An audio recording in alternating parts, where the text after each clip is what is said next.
Selamat sore, Bung Firdaus Ilyas. Selamat sore, Bung Meldi Rendra.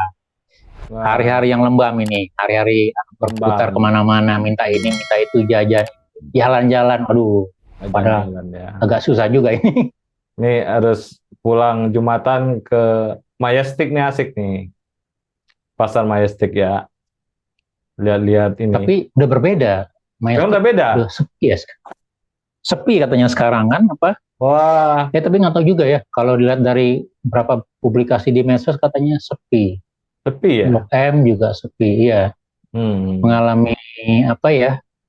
Perubahan struktur ekonomi sehingga pasar-pasar yang sifatnya tradisional atau mall, gitu. Tapi Hmm. beberapa mall yang lain masih ramai. Tapi yang punya kenangan gitu yang ada di lagu-lagu anak muda, Hmm. banyak cerita-cerita cintanya Bung Meldi, eranya Bung Meldi ini terutama. Ini Ah, sepi Bung Meldi. iya, Melawai segala macam juga sepi kayaknya. ini pertanda ekonomi kita turun bisa jadi di Bung Firdaus ya. Ini anak-anak udah nggak bisa jalan-jalan sore ya, nggak bisa ini jalan sebagai sebuah tempat ini ya, tempat bermain gitu ya. Udah, karena uang lagi nggak Betul. ada nih. Nah, kalau kita lihat masalah kemiskinan di Indonesia, selalu ada awan yang menutup kemiskinan Indonesia. Ya, awannya itu adalah bantuan tunai langsung. Ini menutup banyak kemiskinan, jadi kemiskinan realnya nggak kelihatan nih, Bung Firdaus. Ini yang sebenarnya memberikan apa masyarakat kita terlena dengan bantuan-bantuan dan mereka tidak bisa mengoptimalkan potensinya untuk menjadi manusia seutuhnya, Bung Firdaus. Iya. Jadi kalau kita lihat kemampuan untuk membeli, kemampuan untuk memenuhi kebutuhan-kebutuhan dasar, kemampuan untuk memenuhi basic need gitu ya, sandang, pangan, papan, bahkan kalau tadi kita bicara aspek yang agak jauh ya Bung Meldi ya, apa namanya, vakansi, leisure gitu ya, Hmm. jalan-jalan kan lebih lebih dari basic need gitu ya, kita juga sulit gitu. Apalagi apa namanya, kalau udah basic need-nya aja udah sulit, apalagi kita untuk jalan-jalan, untuk healing. Jadi kalau sekarang kan ada healing, ya jalan-jalan dong, ya healing gitu ya. Ya Ya. tidak semua orang bisa menikmati itu. Jadi sesuatu yang sekarang menjadi apa ya, menjadi barang mewah mungkin, walaupun dalam kadang-kadang kita lihat yang di daerah-daerah tertentu ya, ada daerah walaupun daerahnya mungkin agak agak terbelakang, agak sulit, tapi kita lihat orang menikmati suasana kesulitan itu. Kadang-kadang lihat pesawat turun naik aja kita udah senang, atau ngeliat orang membangun sesuatu yang besar gitu ya, itu udah Hmm. ke apa namanya, ke bagian tertentu. Tetapi memang ya sekali lagi kalau kita kembali ke persoalan kebutuhan dasar gitu ya, kita melihat dari beberapa puluh tahun terakhir ya, dari eranya yang paling tidak yang kita alami lah, dari eranya Pak Harto, kemudian transisi reformasi, kemudian sampai terakhir SBY, Jokowi, kita melihat ya kemiskinan itu ada di dekat kita, gitu. Kesulitan-kesulitan kebutuhan dasar itu dekat kita. Dan betul Bung Mel dikatakan tadi, ketika terjadi krisis, ketika terjadi ketidakmampuan memenuhi kebutuhan dasar, kita banyak ditopang oleh bantuan-bantuan sosial, BLT, atau apa ya, skema-skema bansos begitu. Dan memang sekali lagi ya, kalau kita katakan untung atau manfaatnya, ya itu bagian dari kewajiban negara ya. Negara harus hadir ketika ada ketimpangan atau ketidakmampuan dalam masyarakatnya ketika memenuhi kebutuhan-kebutuhan dasar. Tetapi pertanyaan yang lebih sustain, yang lebih berkelanjutan, apakah negara akan terus menerapkan pola seperti ini, memberikan semacam BLT, bantuan sosial, menopang apa ya, biaya hidup gitu ya. Sementara untuk fondasinya, artinya kemampuan masyarakat, kemampuan penduduknya untuk bekerja memenuhi kebutuhan-kebutuhannya secara produktif, sehingga tidak saja basic need yang terpenuhi, tetapi juga kebutuhan-kebutuhan lain, artinya kebutuhan untuk pendidikan, kebutuhan untuk kesehatan, kebutuhan untuk apa, relaksasi, untuk senang-senang, untuk healing, itu juga bisa terpenuhi. Nampaknya itu masih menjadi pertanyaan kita begitu. Jadi itu ya Bung Meli. Jadi kalau kita lihat ya mungkin sebagian dari kita yang sudah menikmati kelimpahan, ya kelebihan rezeki, kita sudah mengatakan, oh ya gue bisa kok setahun sekali jalan-jalan, bisa liburan. Ya kalau kayak kita apa namanya, kalau kita kan mungkin jalan-jalan kebun binatang yang Bung Meldi ya liburan ya, tapi Ya, yang lain mungkin ya. sudah keluar negeri gitu. Nah ini juga menjadi gambaran ada apa dengan apa namanya, pemenuhan kebutuhan kita, kemampuan daya beli kita. Ya, jadi itu memang di catatan kita. Ya. Ya, kalau kita cerita tadi, Bung Firdaus cerita pasar mulai sepi, ini dah menunjukkan ada indikasi-indikasi ada kelesuan ya. Walaupun dari hal-hal yang dasar ya bagi masyarakat sebenarnya, makan gitu ya, dan ya dasar lah ya, itu masih ditopang oleh kedermawanan bangsa kita yang tinggi. Jadi di Indonesia itu nggak ada cerita orang mati kelaparan karena secara sosial, social security-nya yang tradisional, social security-nya tinggi sekali. Nggak mungkin di Indonesia orang kelaparan, pasti orang akan bantu gitu ya. Nah, ini juga sebagai hal yang hal yang baik tentunya, tapi juga ini menimbulkan bahwa manusia Indonesia terbiasa dikasihani. Ini kan yang perlu kita harapkan pemerintah memberikan potensi atau memberikan umpan-umpan yang bagus gitu untuk masyarakat kita, akan dia berkembang. Jadi pertahanan yang baik itu kan kalau kita main sepak bola, Bung Firdaus, adalah menyerang kan, bukan bertahan. Tergantung timnya. Dalam Iya, betul, kemiskinan betul. ini saya kira pemerintah bukan memberi hal-hal yang bersifat sementara terhadap kemiskinan, tapi dia mendorong program yang bisa berkelanjutan untuk mengatasi kemiskinan ini, Bung Firdaus.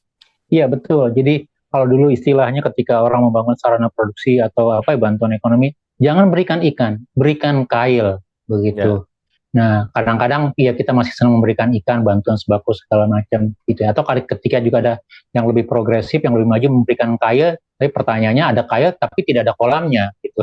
Ada ya, kail, ada kolam tapi nggak ada ikannya begitu. Jadi dilema kita memang banyak begitu, Bu Meldi. Tapi sebagai sebuah pembangunan, sebagai sebuah proses, mungkin kita bisa melihat beberapa indikator yang Bu Meldi, artinya indikator yang kita bisa gunakan sebagai referensi. Nah, sekali lagi kalau kita bicara kemiskinan, ini adalah isu-isu yang sangat menarik, isu-isu pokok ya, ketika kita melakukan regenerasi kepemimpinan. ya, Ketika kita memilih para pemimpin-pemimpin baru, baik itu presiden, anggota DPR, pemimpin daerah, termasuk juga DPRD di daerah. Nah, sebagai referensi mungkin ya, jadi sekali lagi teman-teman yang ingin coba men-challenge pemerintah, men-challenge perkembangan pembangunan, termasuk isu kemiskinan, kita bisa coba olah data dari BPS atau data resmi pemerintah. Nah, kami juga melakukan hal yang sama, gitu. Kami coba lihat, pertama, di banyak negara, apa yang dijadikan sebagai patokan dari pertumbuhan ekonomi. Orang mau lihat pendapatan domestik bruto, Bung Meli. Jadi semua indikator, ya mungkin ini agak agak konvensional ya. Jadi indikator makro PDB itu menunjukkan perkembangan ekonomi. Nah, Indonesia ya, kalau kita lihat PDB-nya, kemudian kalau dibagi rata-rata gitu ya, sebagai pendapatan per kapita, jadi di rata-rata jumlah penduduk, kita coba lihat perkembangannya. Nah, ini ada data dari BPS ya, PDB per kapita dengan skema harga berlaku mulai dari 2010 sampai 2022, karena 2010 dijadikan sebagai patokan untuk perhitungan selanjutnya ya. Nah, pada tahun 2010, PDB per kapita kita itu adalah 28,8 juta per tahun. Gitu. Jadi kalau dibagi 12, kita dapat sekitar mungkin sekian 2 jutaan gitu ya. Nah, 2014 gitu ya, itu naik menjadi 42,4 juta per tahun.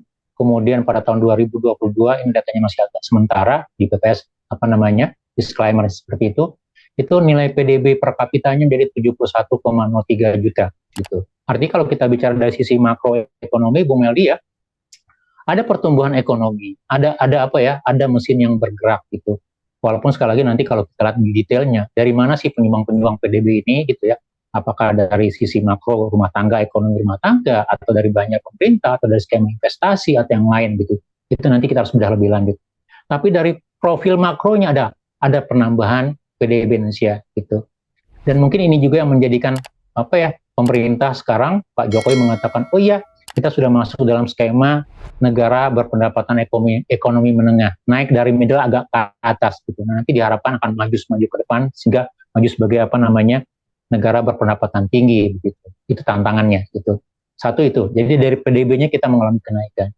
Kemudian kalau kita mengacu juga dengan datanya BPS, Bung Eldi, kan kalau kita bicara kemiskinan kan ada sekelompok orang yang tidak mampu memenuhi kebutuhan-kebutuhan dasarnya, atau kalau kita rata-ratakan gitu ya, kemampuan dia untuk membeli gitu ya, itu lebih rendah dari standarnya, yang disebut sebagai garis kemiskinan gitu. Nah, garis kemiskinan kita kalau kita lihat persentasenya gitu ya, saya cuma ngambil data persentase saja gitu ya, ada perkembangannya. Jadi persentase penduduk miskin gitu ya, pada tahun 2005 itu kurang lebih 15,9% gitu, hampir 16%.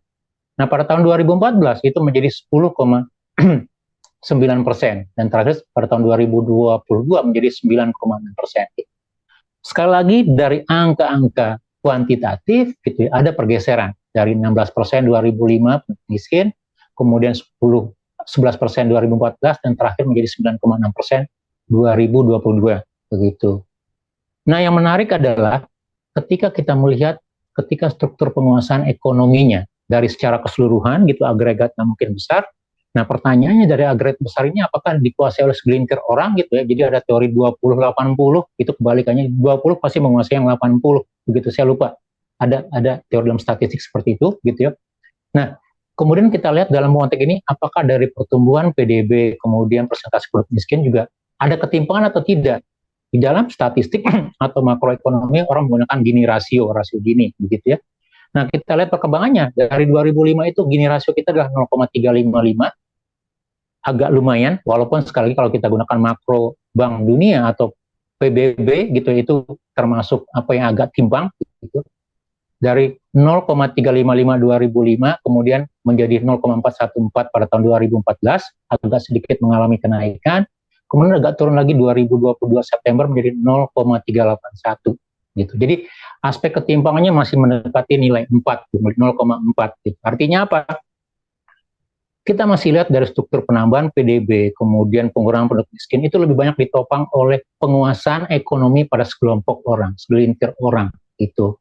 Sementara yang besarnya, kalau kita gunakan baseline dari dari PBB 40% gitu ya, itu masih menguasai sebagian kecil gitu. Jadi itu tadi gitu, rumus 20-80, 20 menguasai yang 80, 80 hanya dapat 20-nya gitu. Jadi ini gambaran untuk kita bahwa kemiskinan itu masih nyata. Kalaupun memang ada pertumbuhan gitu ya, atau orang kaya, kemakmuran, bahkan kalau kita baca dari data BI, OJK ya, simpanan orang kaya itu kan semakin naik ya Bung Meldi ya, gitu ya, di bank itu, baik nominalnya ataupun juga jumlahnya tabungannya.